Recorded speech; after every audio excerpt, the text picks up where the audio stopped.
400 आदमियों की बारात गई, डीजे बजे, लड़के ने सेहरा बांध लिया हाथी की सूंड की तरह लटकाया, मेहंदी लगा ली हाथ में।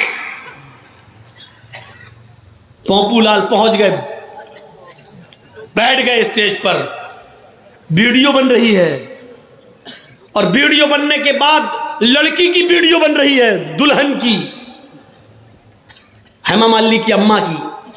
आज वो इतनी सजी हुई है, लिपस्टिक, क्रीम, पाउडर सब के लग रही है जैसे वो हेमा मालिनी की अम्मा बन गई हो, लगी।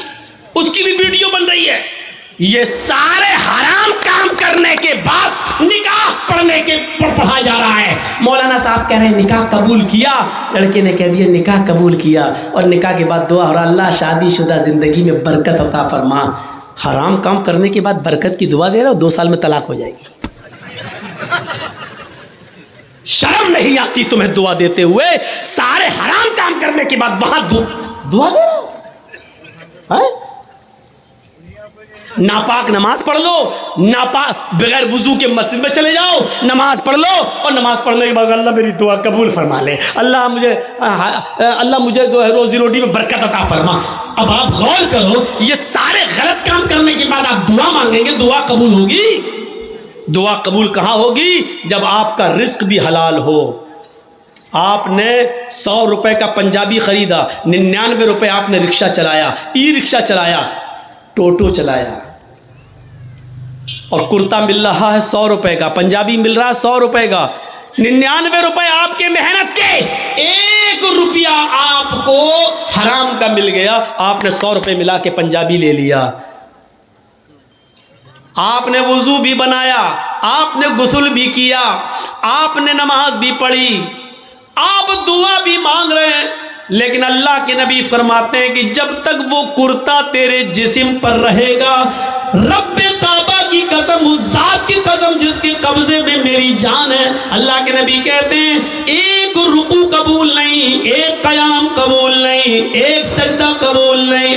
99 रुपए हलाल के, 1 रुपया हराम का, 99 रुपए कड़ी मेहनत के पसीना बहाकर कमाया, 1 रुपया हराम का मिला दिया है। जब तक वो कपड़ा तुम्हारे जिस्म पर रहेगा, नमाज कबूल नहीं होगी। अब नमाज के बाद कहो अल्लाह मुझे ये दे दे, मुझे ये दे दे, मुझे ये दे दे। ऊपर से आवाज आती है व मतामुहु हराम व मशरबुहु हराम व मलबसुहु हराम व गुज़िया बिल हराम। ऐ फरिश्तों, मेरा बंदा देखो क्या क्या चीजें मांग रहा है, मैं भी चाहता हूं कि दूं, लेकिन कैसे दूं? ये जो खाकर आया वो हराम का, जो पीकर आया वो हराम का, जो पहनकर आया वो हराम का, इसकी जिस्म में जो खून दौड़ रहा है वो हराम का। फअन्ना युस्तजाबु लिज़ालिक, हम अपने बंदे की दुआ सुने तो कहां से सुने? 99 रुपीस हलाल के, मेहनत के, और उसके बाद 1 रुपया हराम का।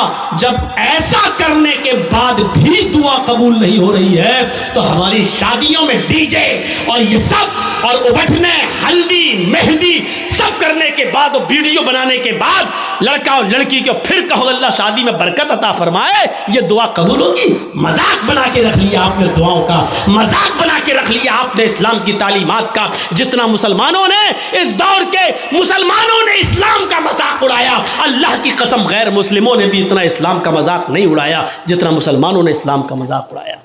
जब चाहे तब खड़े हो गए, अल्लाह ये कर दे, अल्लाह वो कर दे, अल्लाह वो कर दे। अरे पहले देख तो उसकी हैसियत क्या है, पहले देख तो। अल्लाह के नबी के पास जो आता था आप उसके लिए दुआ, हिदायत की दुआ कर देते थे। पहले कुछ नसीहतें करते थे, जाओ पहले ऐसे करो। हम कहां हैं? मजाक बना लिया। मौलाना साहब हाँ जा, दुआओं में याद रखना। अरे एक दुआ, मौलवी जर्जिस तुझे दुआओं में याद रखे कि अपने बेटे की दुनिया दीन देखे, अपनी औलाद का देखे, अपने रिश्तेदारों का देखे। एक फैशन बना लिया, दुआओं में याद रखना। मौलाना दुआ करना मेरे लिए। तू हराम पे हराम खाता जाए, मौलवी जर्जिस तेरे लिए दुआ करे। अरे तू खुद हलाल रोजी खाना शुरू कर। अल्लाह की कसम, अल्लाह खुद कहता है मेरे बंदे मुझ पर वैसा चाहिए, हम तुझे वैसे रोजी देंगे जैसे चिड़िया भूखे पेट घोंसलों से निकलती हैं और शाम को जब वापस आती है तो उनका पेट भरा हुआ होता है। समंदर में एक व्हील मछली रहती है जो 40 टन गोश्त खाती है। 40 टन एक दिन में। अल्लाह कहता हम अब उस मछली को भूखा नहीं सोने देते। 2 रोटी खाने वाले तू क्यों परेशान है, हम तुझे भूखा नहीं सुलाएंगे।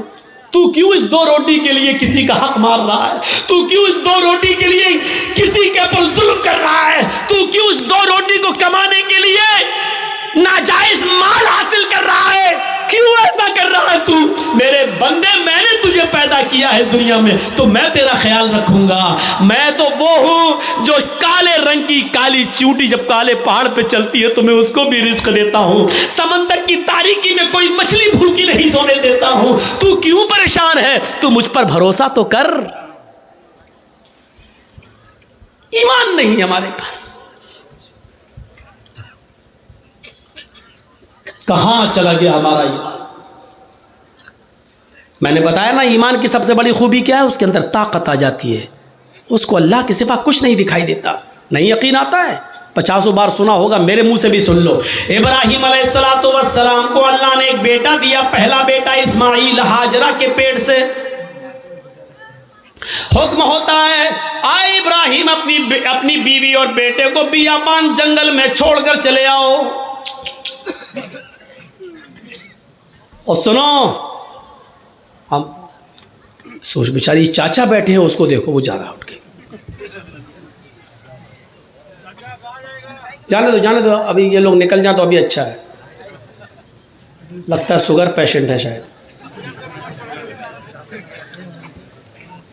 सुनिए अब लोग वो भी सोच रहे होंगे जब ड्राइवर ही चला गया तो हमको जाने में क्या है। होता है कि जब जलसे का सदर जो होता है प्रेसिडेंट, वो ड्राइवर होता है। जब वही पूरा जलसा चलाता है, जब ड्राइवर ही चला गया तो पैसेंजर तो अपने आप उतर जाएंगे। कहीं ढाबे पे जब बस रुकती है, ड्राइवर और कंडक्टर जब चाय पीने के लिए उतरते हैं तो पैसेंजर भी उतर जाते हैं। मेरे भैया इस वक्त हम चला रहे हैं गाड़ी, हमारा ख्याल रखो ना, गाड़ी भिड़ जाएगी। तो इंसानी ज़रूरियात हैं, हो जाती हैं, लेकिन जो को ज़्यादा ज़रूरत लगती है वो पीछे बैठा करें। इब्राहिम अलैहिस्सलाम को हुक्म होता है जाओ और बियाबान जंगल में छोड़ दो। मेरी माँ बहनों सुनो, हम माँ बहनों कहते हैं, बहनों भाइयों नहीं। बहनों भाइयों वाले और दूसरे लोग हैं। थोड़ा सा तो फ़र्क होना चाहिए ना, डिफरेंट होना चाहिए, वरना लोग कहेंगे उनमें इनमें फ़र्क क्या रह गया है। और फ़र्क है, ज़मीन व आसमान का फ़र्क है। इब्राहिम अलैहिस्सलाम को हुक्म होता और वो अपनी बीवी को मैदान मिना में छोड़ देते हैं। सोचिए तो सही, जिन लोगों ने हज किया है इस वक्त उनकी नजरें उस जगह पर होंगी, और जिन्होंने नहीं किया है वो जरा आओ मैं तुम्हारे सामने ऐसा नक्शा खींचूं, तुम्हें भी लगे कि हाँ जरजीत साहब जो नक्शा खींच रहे हैं गोया कि मैं उसी मक्के में हूं। जिस जगह पर इब्राहिम अलैहिस्सलाम ने अपनी बीवी हाजरा को छोड़ा उस वक्त उनके पास थोड़ा सा सत्तू था,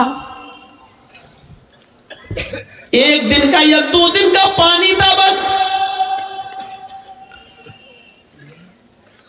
ऐसी जगह पे छोड़ा जहां बड़े बड़े दरख्त थे, पेड़ थे, ट्रीज थी बहुत ज्यादा, लेकिन उन दरख्तों पर कोई चिड़िया नहीं बैठी थी, कोई परिंदा नहीं बैठा था।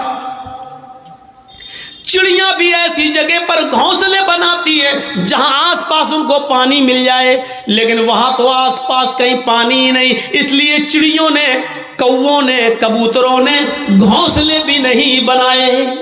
पानी नहीं था दूर दूर तक। ठंडा हो गया हो तो दो, नहीं तो अब तो आवाज सही हो गई, लेकिन थोड़ा पीते रहेंगे तो अच्छा। कल भी बहुत दूर प्रोग्राम है, अलीपुर द्वार,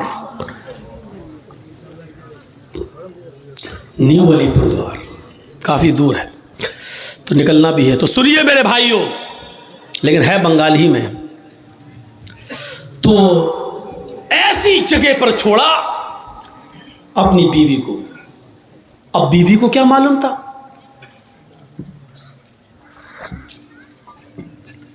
बीवी को नहीं मालूम था, वो तो सोच रहे हैं यहाँ पर हस्बैंड के साथ, शौहर के साथ जा रहे हैं। और इब्राहिम अलैहिस्सलाम ने भी नहीं बताया कि हम तुम्हें छोड़ने जा रहे हैं, वापस आ जाएंगे। सर्जिकल स्ट्राइक इसको कहते हैं। ये कोई सर्जिकल स्ट्राइक है? रात की रात में जब चाहो बंद कर दिया, नोट नहीं चलेगा 2000 का। ये तो पागलपन है। छोड़ दिया, दरख्त हैं लेकिन चिड़िया नहीं हैं, साएं साएं बीत रही है जंगल में। और आज भी मौलाना जर्जीस को रात के अंधेरे में मालदा से, कलियाचक से मालदा जाने में डर लगेगा। रात में 2 बजे 3 बजे 4-5 लोगों चाहिए हमें पहुंचाने के लिए। लेकिन सोचो, आज लाइटें हैं तब, मोबाइल का ज़माना है तब, वहाँ तो लाइटों का ज़माना भी नहीं है। और इब्राहिम अलैहिस्सलाम अपने साथ तेल भी नहीं ले गए और टॉर्च तक नहीं है कि रास्ता दिखा सके। बियाबान जंगल में इस्माइल को और हाजरा को छोड़ दिया। अल्लाह की कसम 10 मिनट भी अपनी बीवी के पास नहीं बैठे, यहां छोड़ा, चादर बिछाई और बीवी से कहा यहां बैठो और बच्चे के पास रहो। जाने लगे। हाजरा ने देखा कि इब्राहिम जा रहे हैं, बच्चे को उसी जमीन के ऊपर पड़ा हुआ छोड़ दिया। हाजरा दौड़ती हुई जाती हैं और अपने शौहर इब्राहिम का दामन पीछे से पकड़ती हैं। हाय इब्राहिम, कहां जा रहे हो? इब्राहिम अलैहिस्सलातु वस्सलाम ने हाथ पकड़कर झटक दिया। अपनी बीवी के सवाल का कोई जवाब नहीं दिया। आगे फिर बढ़ गए। बीवी ने फिर कहा मैं आप ही से कह रही हूं, आए मेरे हस्बैंड, कहां जा रहे हो?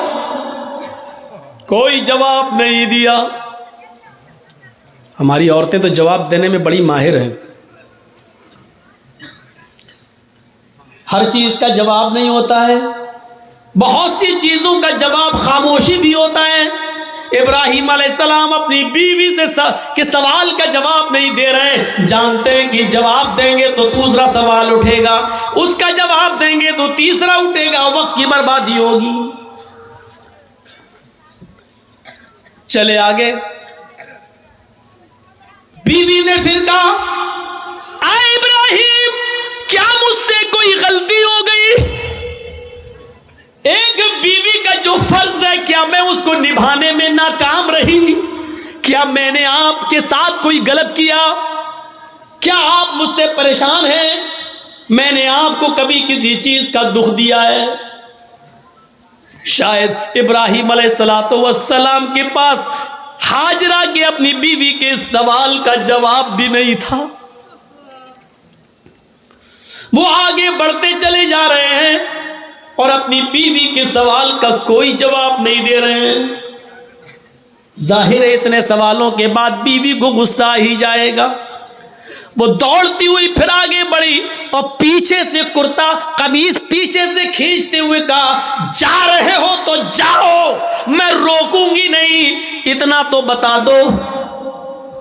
इला मन ततरुकुना, कुरान के अल्फाज देखिए, इला मन ततरुकुना, हमें किसके हवाले छोड़ के जा रहे हो? अपने बच्चे इस्माइल को किसके सुपुर्द करके जा रहे हो? यहां जंगल है, बियाबान जंगल है, दरिंदों की आवाजें आ सकती हैं, खतरनाक जानवर भी आ सकते हैं, या कोई काफिला आ गया और मेरी इज्जत व आबरू को लूट लिया, हमारी इज्जत को तार तार कर दिया, तो कल जब आप आओगे और मैं आपको चेहरा दिखाने के लायक न रही, फिर मैं आपको क्या जवाब दूंगी? जा रहे हो तो जाओ, इला मन ततरुकुना, हमें किसके सुपुर्द करके जा रहे हो? हमें किसके हवाले करके जा रहे हो?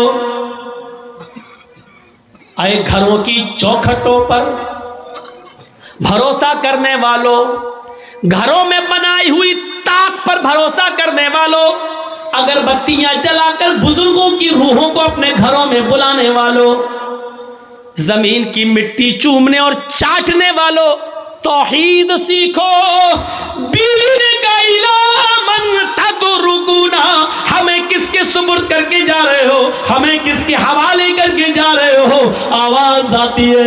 यहाँ इब्राहिम ने अपनी बीवी के सवाल का, इस क्वेश्चन का जवाब, इसका आंसर दिया और इसको जरूरी समझा।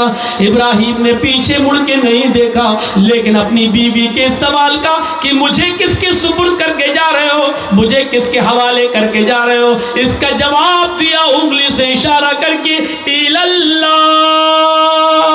आए मेरी बीवी, मैंने तुझे और तेरे बच्चे को, अपने बच्चे को इस्माइल को अल्लाह के सुपुर्द कर दिया है, अल्लाह के हवाले कर दिया है। अल्लाह के हुक्म से मैंने यहाँ छोड़ दिया है। अब अल्लाह जहाँ हुक्म देगा मैं जा रहा हूं। कब आओगे पता नहीं, एक दिन भी लग सकता है, एक हफ्ता भी लग सकता है, एक महीना भी लग सकता है, एक साल भी लग सकता है, 10 सालें भी लग सकती है। ये भी हो सकता है कि ना सकूं। कोई जवाब नहीं, किसके सुपुर्द, इसका जवाब दिया अल्लाह के। बस अब हाजरा मुस्कुरा देती है, जानती थी ईमान क्या है। देखिए, जो खौफ था कि शेर ना खा जाए, जो खौफ था इस जंगल में कोई आकर मेरी इज्जत व आबरू न लूट ले, जब हाजरा ने सुना, मेरे शौहर ने कहा अल्लाह के, ईमान देखिए, दामन छोड़ देती हैं, ताकत आ जाती है ईमान की हाजरा के अंदर। और क्या कहती हैं, अब आप जाइए, अब आप जाइए। इब्राहिम ने पीछे मुड़ के नहीं देखा, चले चले जा रहे। पीछे मुड़ के देखेंगे, बच्चा अंगूठा चूस रहा है, पैर हिला रहा है। कहीं बच्चे की मोहब्बत मेरे दिल में जोश ना मार जाए, कहीं हम फिर अपने बच्चे के पास लौट के ना आ जाए, कहीं अल्लाह के हुक्म की नाफरमानी ना हो जाए। पीछे मुड़ के नहीं देख रहे। ईमान कुर्बानियां मांगता है। तुम डीजे की कुर्बानी नहीं दे सकते हो। नाम है इकरामुद्दीन, नाम है तजम्मुल, नाम है तुफैल अहमद, नाम है मोहम्मद जर्जीस, नाम है मोहम्मद फला, मोहम्मद फला। पूछो कुर्बानी क्या दी है? कुछ नहीं, ली और है दूसरों की, दी कुछ। अब जाओ, छोड़ दिया। जब इब्राहिम 10 कदम आगे बढ़ गए, तब बीवी ने कहा आप मेरी फिक्र मत करना, इस बच्चे की फिक्र मत करना। इब्राहिम अपने काम में मन लगाना। अल्लाह तुम्हें जिस काम के लिए भेज रहा है उस काम को दिलो जान से करना, मेरी फिक्र मत करना, मेरी तरफ दिमाग मत लगाना, इस बच्चे के बारे में मत सोचना। आए मेरे हस्बैंड, आपने मुझे अल्लाह के सुपुर्द कर दिया है, मैं आपसे वादा करती हूँ, इज़न ला युज़ीउन अल्लाहु अबदा, अल्लाह अब हमको ज़ाये नहीं करेगा, अल्लाह अब हमको बर्बाद नहीं करेगा। क्या तवक्कुल था, क्या भरोसा था, क्या बिलीव था अल्लाह की ज़ात पर। अब आपको जहाँ जाना हो जाइए, अल्लाह अब हमको ज़ाये नहीं करेगा, अल्लाह हमको अब बर्बाद नहीं करेगा, अल्लाह हमको अब रुसवा नहीं होने देगा। अब आप अपना काम मन लगा के करना, अल्लाह का काम मन लगा के करना, उसमें कोताही मत होने देना। यहाँ हम संभाल लेंगे, हम देख लेंगे। एक बीवी ने अपने शौहर की ऐसे हिम्मत बनाई और उनके काम में ताउन किया और रुकावट नहीं बनी, दीन के लिए जाने दिया।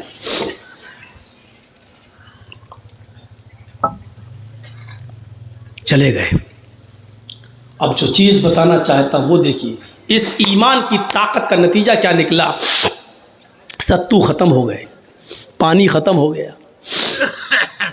हाजरा कहती है मैं तो प्यासी रह जाऊंगी, बच्चा कैसे प्यासा रहेगा, पानी नहीं है।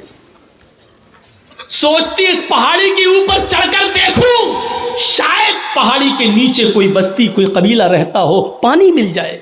अंदर पहाड़ी के ऊपर चढ़ जाती है। उस पहाड़ी का नाम है सफ़ा। सफ़ा से झांक कर देखती है, कुछ नहीं है, खाई पड़ी हुई है, गहरी खाई है।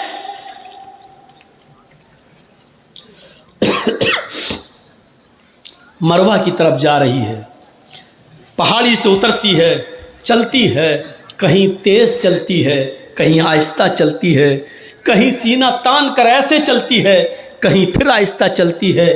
जहाँ जहाँ वो तेज़ दौड़ी थी, सऊदी गवर्नमेंट ने वहाँ ग्रीन लाइट लगा दी है, हरी बत्ती, यहाँ से तुम्हें तेज़ दौड़ना है, और जहाँ ख़त्म होती है वहाँ आहिस्ता होना है, फिर जहाँ ग्रीन है वहाँ फिर तेज़ दौड़ना है। लेकिन मर्दों के लिए, औरतों के लिए अपनी नॉर्मल चाल। हाजरा कहीं तेज़ दौड़ी, कहीं आहिस्ता, मरवा पे पहुँच गई, वहाँ झांक कर देखा, खाई पड़ी है, कुछ नहीं।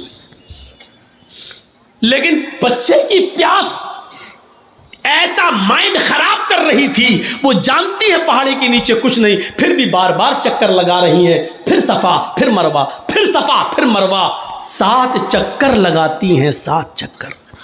फिर आ गई अपने बेटे के पास और कहती है, अल्लाह मैं नहीं जानती, जो कर सकती थी वो कर लिया, मेरे शौहर ने, इब्राहिम ने मुझे और इस बच्चे को तेरे सुपुर्द किया है। अय अल्लाह, अगर आज मैं हलाक हो गई, ये बच्चा हलाक हो गया, तो दुनिया को तेरे ऊपर से भरोसा उठ जाएगा, तेरी ज़ात से भरोसा उठ जाएगा। अय अल्लाह, मेरा हस्बैंड, मेरा शौहर मुझे और इस बच्चे को तेरे सुपुर्द करके गया है।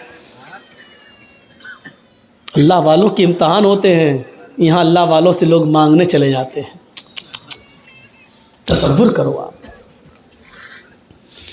अल्लाह वाले ईमान की भट्टी में तप रहे हैं, यहाँ हम ईमान की भट्टी में तपना जानते ही नहीं है, उन तपे हुए लोगों के पास मदद के लिए पहुंच जाते हैं। ईमान वालों की जिंदगी हमें यह बताती है कि हमें उनके नक्शे कदम पर चलना है। हम उनके नक्शे कदम पर चलने के बजाय उन्हीं को सब कुछ समझ लेते हैं। मेरे प्यारे साथियों, यहीं से गलत फहमियाँ पैदा होती हैं, यहीं से गलत फहमियाँ पैदा होती हैं, यहीं से डाउट्स उठते हैं।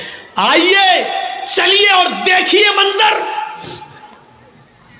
मेरे शौहर ने मुझे तेरे सुपुर्द और इस बच्चे को तेरे सुपुर्द किया है। अल्लाह, मेरा बेटा प्यासा है, इसके लिए पानी का इंतजाम कर। अभी उसने इतना कहा ही था, मर्द तो मर्द छोड़ो मेरे भाइयों, अल्लाह ने औरतों की फरियाद भी सुनी है। अगर किसी औरत के अंदर ईमान की ताकत आ जाए तो अल्लाह उसकी फरियाद भी सुनता है। ईमान औरत के अंदर हाजरा की दुआ रंग लाई। अल्लाह ने कहा, जिब्रील क्या देख रहे हो, मेरी बंदी की अगर मैं मदद नहीं करूं, इस्माइल को अगर आज मैं पानी ना पिलाऊं, तो मेरे अलावा कौन है जो मेरी बंदी की फरियाद सुनेगा। जाओ, आए जिब्रील, जमीन पर जाओ, जहां मेरा बंदा इस्माइल अपनी एड़ियां रगड़ रहा है, जहां उसके पैरों की एड़ियां जमीन पर रगड़ खा रही हैं, उसी जगह पर तुम अपना पर मारो और मेरी कुदरत का करिश्मा देखो। जिब्रील ने उसी जगह पर मारा और पानी का चश्मा जारी हो गया, चश्मा फूट गया पानी का। हाजरा ने पानी देखा, पानी बह रहा है। हाजरा उसको अपने दामन में समेटने लगी। पानी थोड़ा हो तो समटे, वो तो बह रहा है, फिर समेटती हैं, फिर समेटती हैं। पानी बहने लगा और हाजरा अपनी अबरानी जबान में चीख चीख कर कहने लगी, पानी कहाँ जा रहा है, पानी कहाँ जा रहा है। फिर समेटती हैं, कहती जम जम जम जम। ये अबरानी जबान का शब्द है, उस जमाने में जो इब्राहिम के जमाने में चलती थी। जम जम जम जम, रुक रुक, अरे कहां जा रहा, रुक रुक, ठहर जा, रुक जा, स्टॉप, रुक जा। पानी नहीं रुक रहा है। फिर हाजरा ने उसकी मुंडेर बांध दी, जो मिट्टी थी, खड़ी करने लगी ताकि पानी को रोक लें। अल्लाह के नबी ने एक मिंबर पर खुतबा दिया जुमे के दिन, और मिंबर पे खड़े होके कहा था, अल्लाह हाजरा पर रहम फरमाए कि उसने पानी की मुंडेर बांध दी, उसने पानी की एक दीवार खड़ी कर दी। अगर उसने पानी की मुंडेर न बांधी होती, पानी की रोकथाम न की होती, तो वो पानी अल्लाह पूरी दुनिया में पहुंचा देता। अगर वो पानी पूरी दुनिया में पहुंच जाता तो उसकी कदर कम हो जाती। जो पानी आज गंगा का देख लो बह रहा है ना, लोग उसमें लेटरिन भी कर रहे हैं, पेशाब भी कर रहे हैं, और आज गंगा चुनाव का मुद्दा बन चुकी है। जो भी आता वो क्या कहता है, हम गंगा साफ कराएंगे। इसका मतलब गंगा गंदी है। और जो चीज़ बहुत ज़्यादा मिक़दार में हो जाए तो उसकी फिर कद्र नहीं होती। आज जमज़म की कद्र इसलिए है कि वो हमें और आपको आसानी से नहीं मिलता। जो चीज़ बहुत आम हो जाए फिर उसकी कद्र कम हो जाती है, इसलिए हज़रत हाजरा ने उसकी मुंडेर बांध दी। दो चीज़ें, एक तो औरत की दुआ सुनी अल्लाह ने। जो लोग कहते हैं इस्लाम में औरत की क्या इज्जत है, कोई इज्जत नहीं है, औरत पे सारा जुल्म, वो देख लें कि अल्लाह ने औरत की दुआ 7वें आसमान पर सुनी। और दूसरा ये पहलू कि हाजरा जहां दौड़ी, जितने चक्कर लगाए हाजरा ने, अल्लाह ताला ने उतने ही चक्कर हर हाजी और हर मुअतमिर पर, उम्रा करने वाले पर भी नाफिज कर दिए। और इतना ही नहीं, हाजरा जहां दौड़ी तेज, वहां तुम्हें भी तेज दौड़ना है, जहां आहिस्ता दौड़ी वहां तुम्हें भी आहिस्ता दौड़ना है। इससे बड़ी एक औरत की इज्जत क्या हो सकती है इस्लाम के अंदर, जो है कि जहां हाजरा तेज दौड़ी और जहां हाजरा आहिस्ता दौड़ी, कयामत तक पैदा होने वाले हर मुसलमान पर यह फर्ज कर दिया कि जब तक मेरी बंदी की सुन्नत को तुम जिंदा नहीं करोगे हम तुम्हारा हज कबूल नहीं करेंगे। एक औरत के पैरों के रखने की जगह को, एक औरत के नक्शे पा को, एक औरत के पैरों के निशान को, एक औरत के पैरों के कदमों को, जहां जहां से वो गुजरी, अल्लाह ने उसको अपनी इबादत का एक पार्ट, अल्लाह ने उसको अपनी इबादत का एक हिस्सा बना दिया। इससे बड़ा एक औरत का मकाम क्या हो सकता है। वो लोग हमें जवाब दें जो कहते हैं कि औरतों पर इस्लाम ने जुल्म किया है।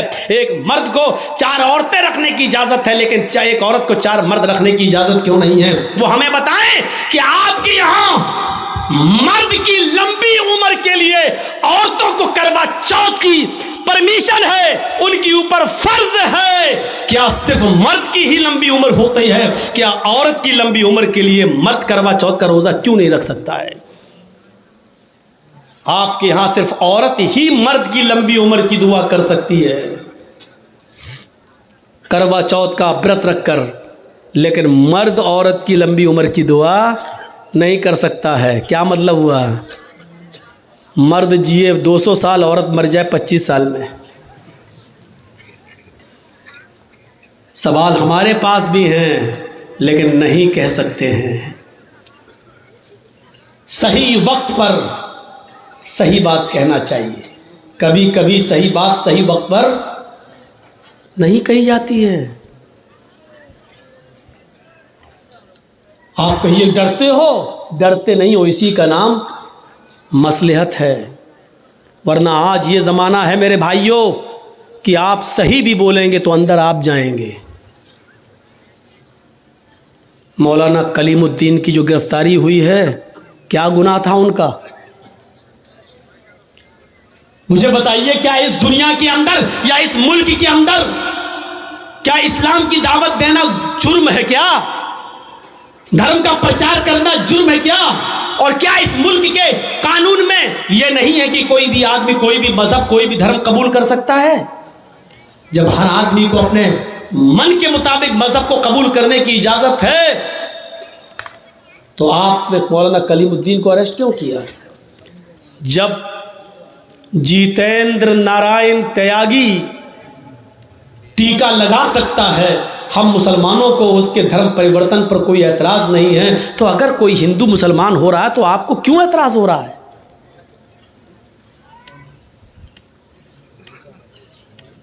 नहीं होना चाहिए।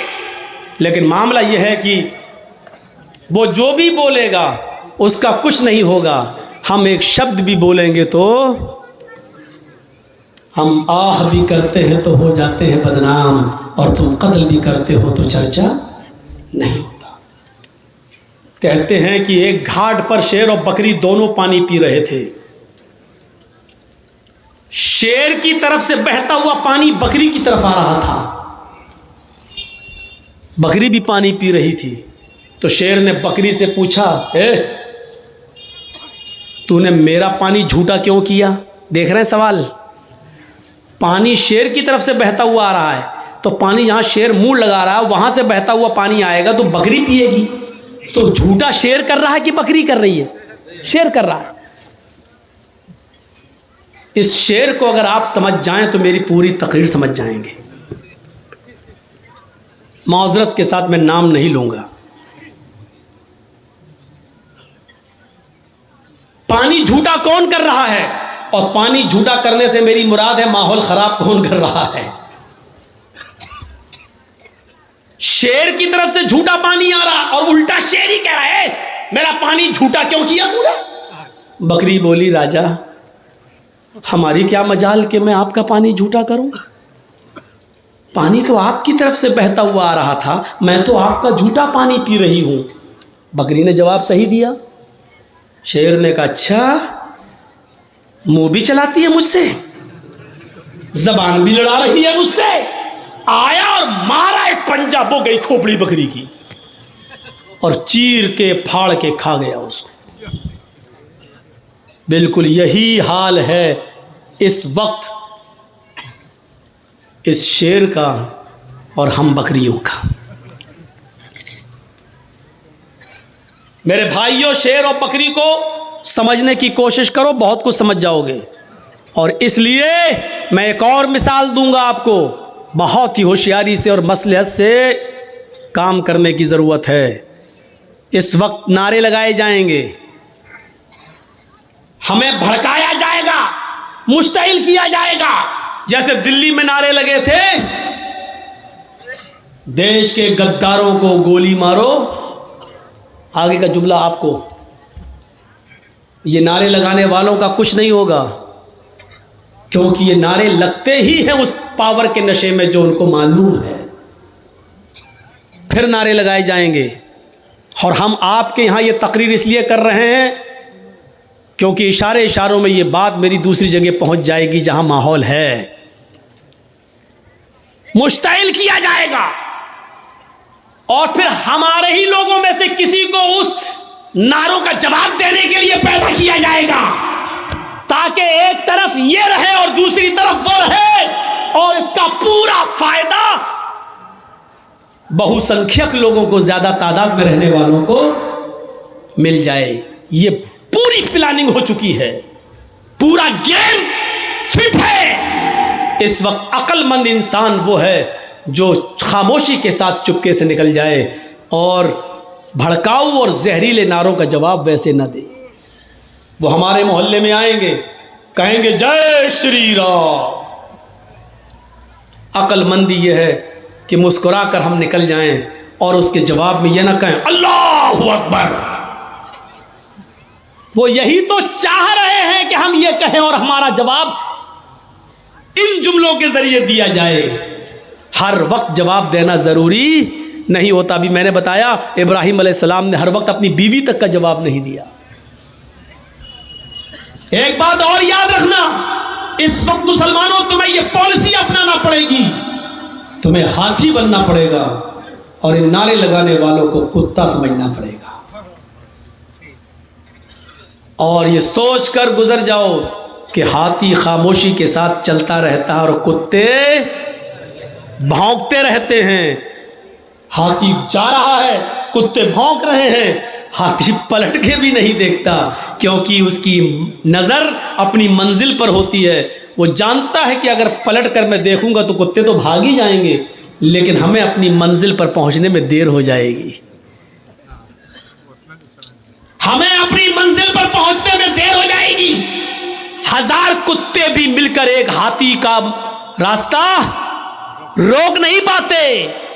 आपको यह सोचना पड़ेगा कि हाथी की तरह खामोशी के साथ अपनी मंजिल पर निशाना लगाए रहो कि हमें अपने लक्ष्य को पाना है, अपनी मंजिल को पाना है। खामोशी के साथ चलते रहो। कुत्ते भौंक रहे हैं, उनका जवाब देने की कोशिश मत करो। अब इस हाथी को अगर आप समझ जाएं और इस कुत्ते को अगर आप समझ जाएं तो मौलवी जर्जीस कामयाब हो गया 30 तारीख के इस प्रोग्राम में। अपने